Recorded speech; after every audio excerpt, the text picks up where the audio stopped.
Hey, what's up guys, Bryce here, and we're back at it again for another video, and welcome to the first Hotlap series. As you can see, we are at Bahrain, and this is a track that I have a love-hate relationship with because it is super difficult to get a lap right, but when you do, it's very satisfying, and also the tires do not last at all during a race. So let's get right into this Hotlap. Now, going down into turn 1 is very tricky. You really want to brake as late as you possibly can. Just miss that inside curb, because if you hit it, you will unsettle the car. Trying to get as good an exit as you possibly can. That's really crucial because, again, you will lose time if you don't get a good exit. Braking right before the curb here, clipping this inside curb. Don't drift out too wide. This exit curb is really key. You really need to basically put the car at the exact spot so that you do not bounce the car up and down, which will lose you time. Going down to the hairpin, getting a late apex is crucial as it is for most corners. Avoid the left curb because you will lose time if you go on that. My least favorite corner in the whole track and possibly in the whole game. It's just very difficult to get it right.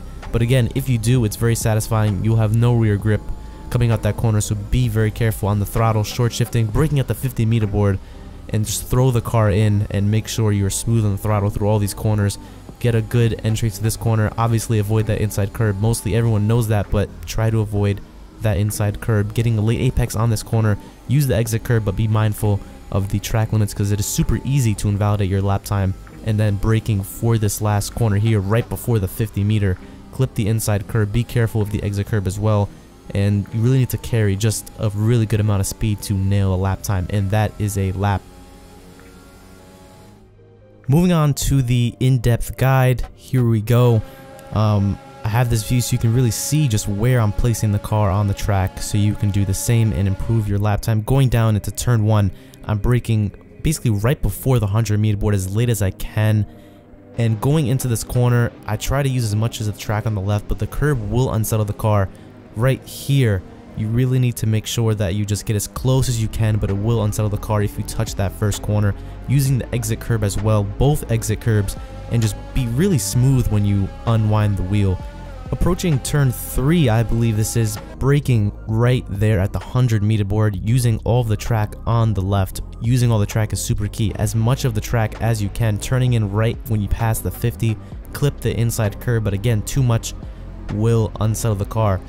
This exit curb, you can see here, where's the car placed? It is placed right on that curb. The left tire must be placed on that right spot, and you'll feel it where it's very smooth. Drive over that. This next sequence of corners, set yourself up. Try to get as late an apex as you can. Hit that right-hander, and then as you can see, I flick the car right to the left. You really need to be aggressive in that corner so you can really rotate the car around. Down to the hairpin, as late an apex as you possibly can. This left curb, avoid it because it will unsettle the car. This corner is super tricky. There's a few different lines. I usually take a late apex tight line and try to brake in a straight line, and again another late apex here, short shifting to third gear, and then slowly going on the gas. You have a DRS super soon there, so be sure to activate that as soon as you possibly can. Braking basically in the middle of the 50 and the 100, but around the 75-meter mark is where I brake. You can brake later, but again, you will be compromising the entry as I try to get on the gas as soon as I possibly can. Getting as tight as you can there. Don't touch the inside curb. On the curb on the left, you can use more of that curb, which I did not do, but again, it is unstable. Take this curb on the inside just like that and try to get a late apex, and just apex the curbs as late as you can. Use that exit curb if you need to, but again, watch out for invalidation. This last corner here, 75-meter board, you're going to be braking. Clip this inside curb, but again, too much, you will unsettle the car and you will understeer out wide. I used that exit curb, which helped me, but again, don't stay in it for too long because the vibrations will slow the car down. DRS on the front straight, and that is a lap of Bahrain. A tricky track, especially in races, and really practice takes perfect. Use as much track as you can without getting invalidated, and just find what works for you. The setup I'm using is more tiered towards a race setup. I only did one thing in time trial, which was put the tire pressures all the way up, but in a race, I don't think that'll work. Here's the setup.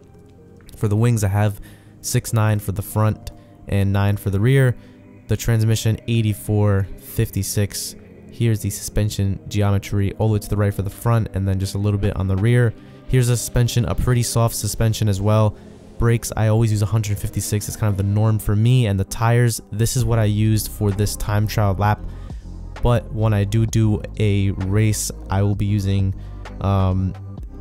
somewhere around here. And it is a pretty good baseline. Again, you need to find what works for you. So thank you guys so much for watching. If you enjoyed, leave a like down below. I will be doing more hot lap guides, especially when those new tracks finally come out. And yeah, hopefully you enjoyed, and I'll see you in the next video, guys. Bye-bye.